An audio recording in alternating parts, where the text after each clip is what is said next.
There are two types of people in the world, those who understand power and those who are controlled by it. Which one are you?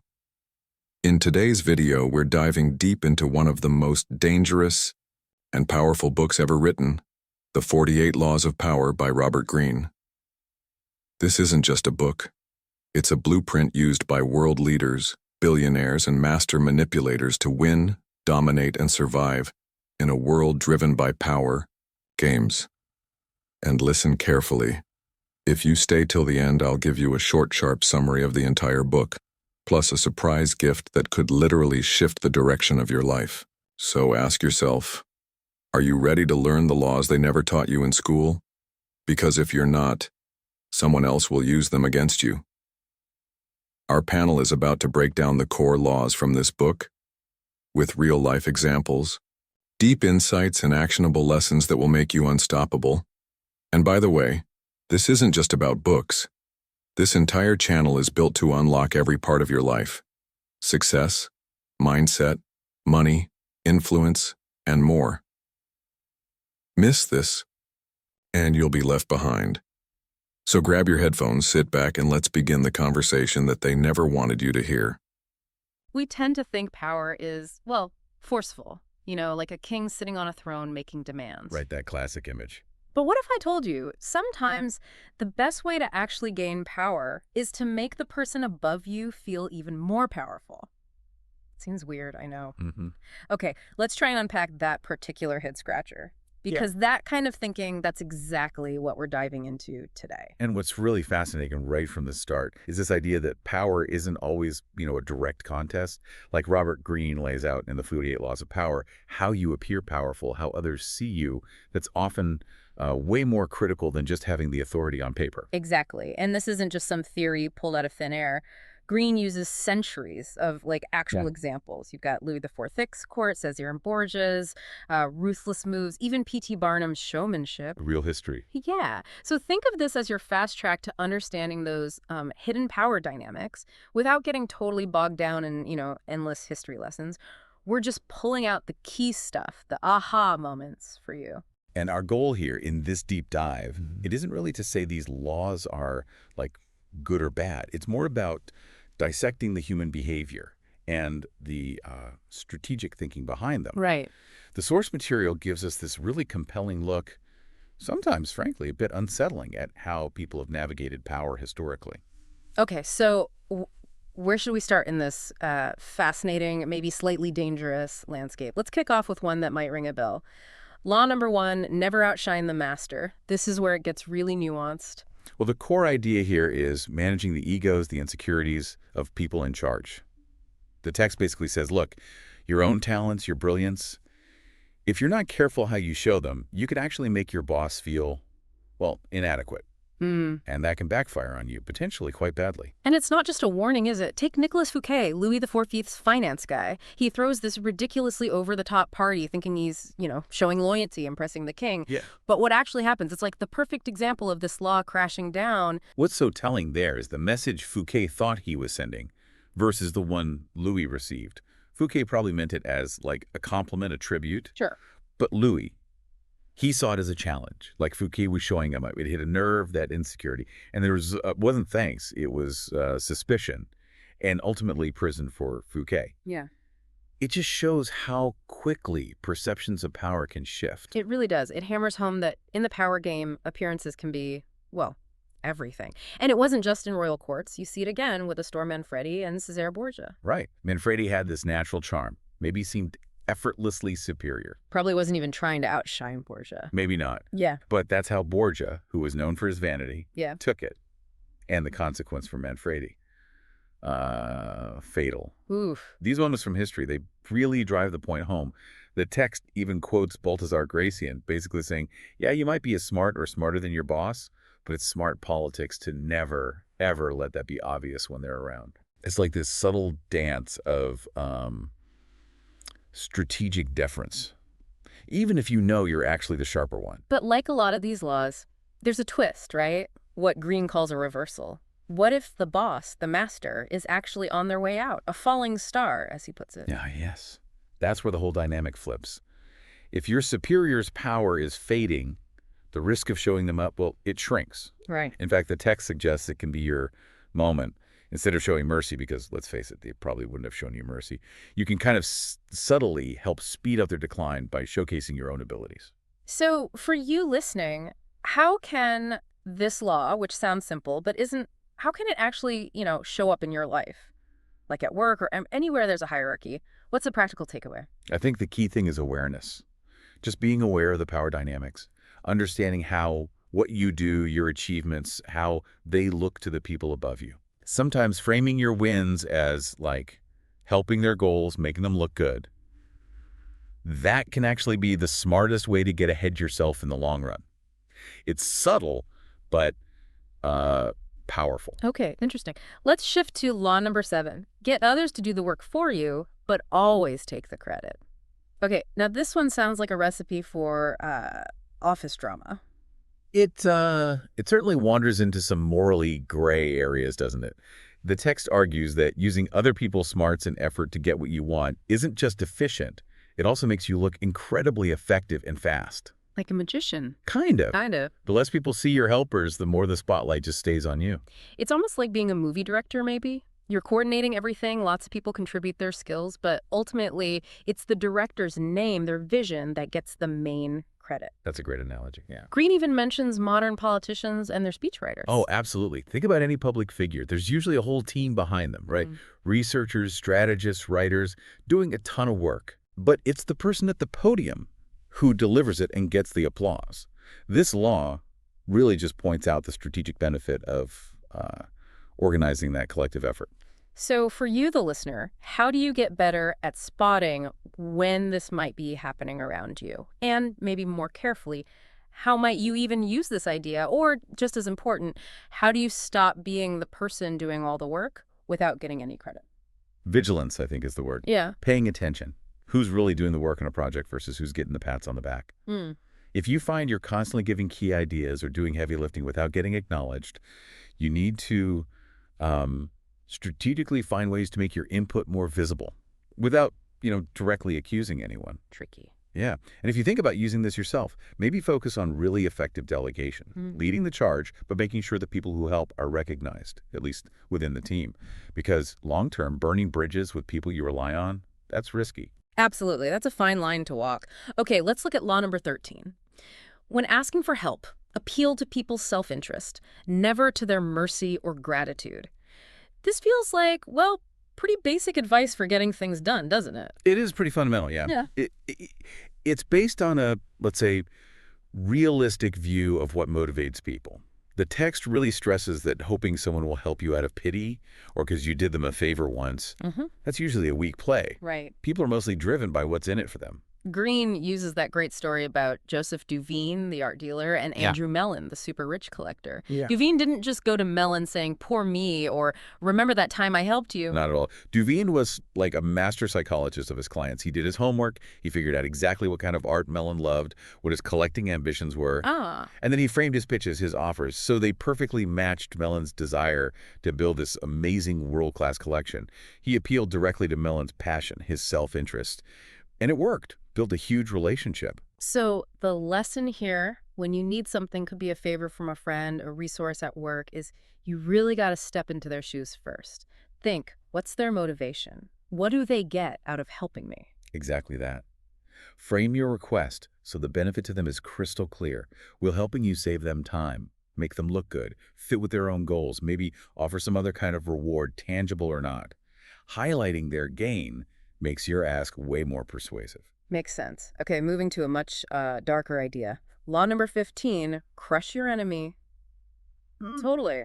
Wow, that's pretty blunt. It is. It's an uncompromising principle. It really emphasizes the risk you run if you leave opponents weakened, but still, able to recover and come back at you later. Right, like leaving embers smoldering. Exactly. The text argues that historically, the most effective leaders knew they had to completely neutralize any real threat, no half measures. Greene contrasts Xiang Yu, who was maybe a bit too merciful towards Liu Bang, with his advisor Fan Zhang, who was much more ruthless. What's the story there? Well, Xiang Yu had Liu Bang beat, basically. But he hesitated, didn't finish him off, maybe thought he could control him later. His advisor, Fan Zhang, was yelling, "Do it now, end it." But Liu Bang used that hesitation, that bit of mercy, to escape, rebuild his army, and eventually defeat Shang Yu completely. It's a pretty stark lesson in how letting an enemy off the hook can bite you back hard. So the idea is any threat left alive, even a small one, can grow again, maybe even stronger. So for you listening, what does this mean when you're dealing with, say, conflict or competition, hopefully not actual crushing? No, hopefully not. Yeah. Metaphorically speaking, it's about being thorough when you resolve something. Whether it's a dispute, a rivalry, it suggests you need to address the root cause, make sure the conflict can't just flare up again easily. Okay. So that could mean setting really clear boundaries in a negotiation, making sure all parts of a problem are fixed, or, fully understanding a competitor so they can't just pop back up. Got it. Let's shift focus again. Law number 29. Plan all the way to the end.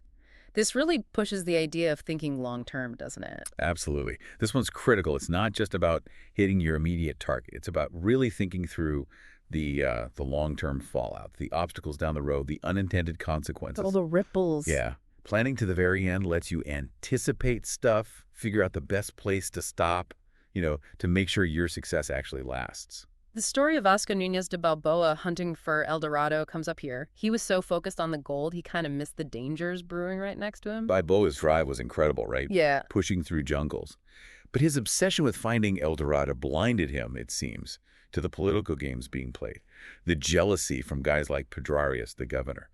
He just didn't factor in those long-term human elements enough. And that failure of foresight, well, it led to his downfall, even after his amazing discoveries. But Greene also uses a subtler example, right? With Houdini and Clippini, where Houdini almost seemed to plan a small failure to set up a bigger win later. Oh, yeah, that's a brilliant illustration of long-range planning. Houdini apparently let this rival magician, Clippini, think he'd exposed one of Houdini's tricks. Made it look like Clippini won a round, but it was all calculated. Lulled Clippini into thinking he had the upper hand. Then, bam! Houdini unveils this way more incredible, undeniable escape, completely securing his reputation. Planned failure leading to ultimate victory. Wow. So for you, the listener, this law is really just highlighting how valuable that strategic foresight is in anything you do. It's not just setting the goal. It's like mapping the whole trip, thinking about the roadblocks, even planning for what happens after you succeed. It really encourages you to take that holistic view. Think about the whole path, not just the next step, and how your actions might ripple out. Okay, now for law number 31. Control the options. Get others to play with the cards you deal. This sounds like a really sneaky kind of influence. Subtle, yeah. The idea is to basically set up the choices for someone else so that no matter what they pick, you still win. You make them feel like they have control, but you've already guided them where you want them to go. Greene points to Ivan the Terrible's staged abdication. How did that work as controlling the options? Ivan was facing huge pushback from the Russian nobles, the boyars. He couldn't just force them to obey, so he pulls this dramatic stunt, publicly quits being czar. Creates chaos. Exactly. Russia descends into chaos, so the people are faced with a choice to keep living in anarchy, or beg Ivan to come back, but this time give him way more power. And they begged him to come back. Overwhelmingly. So he got the absolute power he wanted, but it looked like the people chose it. Masterful manipulation of the options. It really is, yeah, quite Machiavellian. But this isn't just for czars, right? Greene mentions Ninon de l'Enclos and how she handled her suitors. Right. Ninon de l'Enclos, this famous courtesan, she had this clever setup. Her admirers basically had two choices. Pay for her, intimate favors, or just offer devoted friendship with no guarantees. Okay. Either way, Ninon stayed in control. She benefited, whether they paid or just hung around devotedly, she dealt the cards. So for you listening, knowing this law can be super useful in, say, negotiations or any time you need to steer someone's decision. It's about carefully designing the choices available so your preferred outcome seems like the most logical or only path. Yeah, it means understanding what the other person wants, what they fear, their limits, and then crafting options that seem to address those things while also secretly serving your own agenda. Let's move to Law 34. Be royal in your own fashion. Act like a king to be treated like one. This feels like it's all about self-belief and presentation. Definitely. This law basically argues that how you carry yourself, the confidence you project, massively influences how people see you and treat you. If you act hesitant or common, people might disrespect you. But if you act with assurance, like you deserve respect, people tend to give it to you. Greene contrasts Louis Philippe, who tried to act like a regular citizen king, with how people expected royalty to act. How did that play out for him? Louis Philippe deliberately went for a more, down-to-earth style. Walked around Paris with an umbrella, dressed simply. He thought it would make him relatable. Right. But ultimately, it projected weakness, indecisiveness. People didn't see that expected regal quality. So when trouble started, they didn't have that ingrained respect for him as a monarch. It actually contributed to him getting overthrown. Yeah. He didn't act like a king, so he wasn't treated like one when it mattered. But the flip side is also true, right? The source mentions people from like really humble backgrounds who rose incredibly high because they just believed in their own greatness and acted like it. Oh, yeah. People like Theodora, Columbus, Beethoven, Disraeli, they didn't come from privilege, but they had this deep, unwavering self-belief. They carried themselves with the conviction that just, impressed people and made them seem destined for more. It suggests that how you see yourself, your own sense of worth, can really become a self-fulfilling prophecy in how others react to you. So for you, the listener, this law is kind of pushing the importance of cultivating that inner confidence, projecting competence and authority, regardless of where you started or where you are now. It's about embodying the qualities you want to be associated with, realizing that your self-perception often becomes other people's perception of you. Okay, Law 37. Create compelling spectacles. This one sounds like it's straight from a PR guru's handbook, or maybe a magician's. Yeah, it does. This law is all about the power of strong visuals, grand gestures, symbols. People are drawn to spectacle, right? And these big dramatic displays can create an aura of power, distract people, maybe hide what's really going on. Greene uses Cleopatra arriving on the Cydnus River. That was definitely putting on a show. Oh, absolutely. Pure theater. Cleopatra knew the power of image. Her entrance wasn't just arriving, it was a performance. The fancy barge, purple sails, dressing like the goddess Aphrodite. Right. It created this unforgettable picture that massively boosted her mystique and influence, especially with Mark Antony. Pure spectacle. And then there's P.T. Barnum, the ultimate showman. He knew getting attention was key, even if he had to stretch the truth or create a hoax. Barnum was a genius at creating buzz. He understood that grabbing the public's eye, making them look, was the first step. Whether the attention was good or bad wasn't always the point. Spectacles, hoaxes, the extraordinary, those were his tools for influence. So for you listening, this law suggests that sometimes crafting something memorable, visually impactful, an event, that can be a really effective way to shape how people see things and push your goals forward. It's about understanding that visuals hit us emotionally. And you can use that strategically to make an impression and control the story. Law 39. Stir up waters to catch fish. This one advises staying calm yourself while deliberately making your opponents emotional and reactive, like being the cool cucumber while everyone else loses it. Exactly. It highlights a huge strategic edge. Keeping your cool, staying detached, while you intentionally provoke anger or confusion in your rivals. When you're calm, you see things clearer. You can exploit their mistakes, which are often driven by emotion. Greene mentions Itakura Shigemune, a Japanese judge, using the tea ceremony to stay calm while hearing intense legal cases. That's quite an image. Yeah, Itakura found that the focus, the deliberate ritual of the tea ceremony, helped him achieve this, like mental quiet, objectivity, even when dealing with really heated arguments. Wow. That emotional control meant he could judge more clearly without getting swept up in the passions of the case. So the idea is be the calm center of the storm. Let your opponent's emotions become their weakness. How can you, the listener, actually use this in, say, a negotiation or a difficult conversation? Well, it's about consciously managing your own emotions, first off. Yeah. Then subtly probing, looking for your opponent's emotional hot buttons. What makes them angry? Insecure, vain. When they react emotionally, their judgment gets clouded. They might make mistakes, give things away.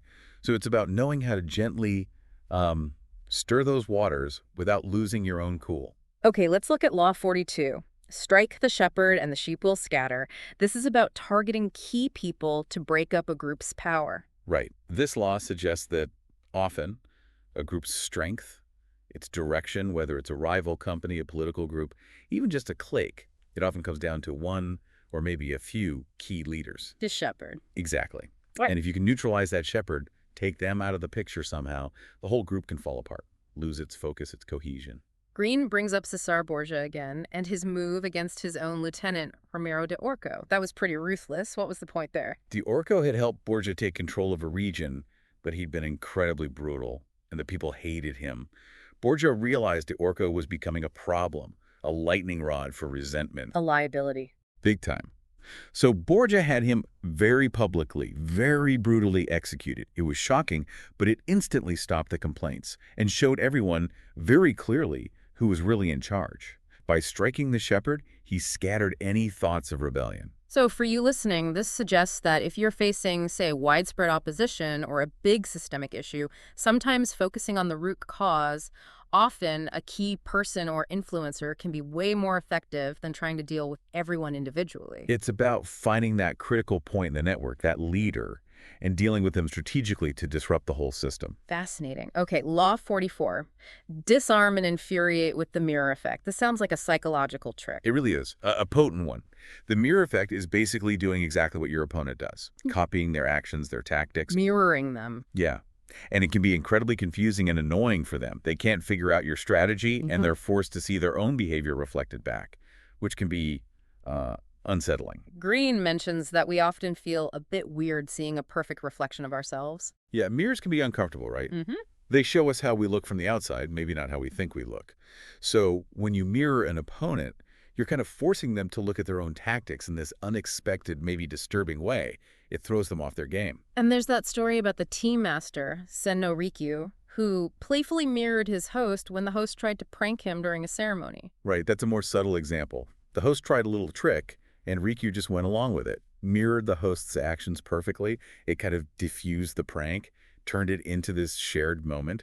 It showed Rikyu's mastery, using mirroring to control the social dynamic. So for you listening, this is maybe a more subtle tool in the toolbox for dealing with difficult people. Reflecting their behavior back can disarm them, maybe even provoke them into making a mistake out of frustration. It's definitely a subtle psychological play. It uses that discomfort, that confusion of seeing yourself mirrored to your advantage. Okay, finally, let's touch on Law 46. Never appear too perfect. This gets into the social side of seeming flawless. Yeah, this law is basically saying, don't try too hard to look absolutely perfect all the time, because it can actually backfire. It can make people envious, suspicious, even resentful. Sometimes, strategically showing a minor flaw, admitting a small vulnerability, can actually make you seem more human, more relatable, less threatening. The idea being, if you seem too perfect, it makes other people feel bad about themselves, inadequate, and they might take it out on you. Precisely. We all know perfection isn't really attainable, so if someone presents this image of utter flawlessness, it can feel alienating. Sharing a small imperfection can actually build trust, make you seem more approachable. So for you, the listener, this is kind of a reminder that sometimes a little strategic vulnerability can actually be a strength. In social situations, in trying to gain influence, it's about balancing being competent with being, well, human. It's understanding that, yeah, competence matters, but appearing perfect can create distance. A little acknowledged imperfection can actually draw people closer, make you seem more trustworthy. Well, we have definitely covered a lot of ground here, digging into just a selection of Robert Greene's 48 Laws of Power. It's quite a bit to think about. It really is. And what's striking, I think, is how these principles, which Greene pulled from centuries of human history, still feel relevant. You can see them playing out everywhere. Yeah. In careers, relationships, politics. Yeah. Understanding these dynamics, it gives you a really valuable lens for looking at the sort of unspoken rules of how power and influence actually work. So as you go about your day, maybe think about how these laws, whether people are using them consciously or not, might be shaping things around you. Are we always tuned in to the game that might be playing out beneath the surface? Definitely gives you something to chew on. It really does. It makes you think about our interactions, doesn't it? And all those subtle forces that can shape how we see things and what ultimately happens.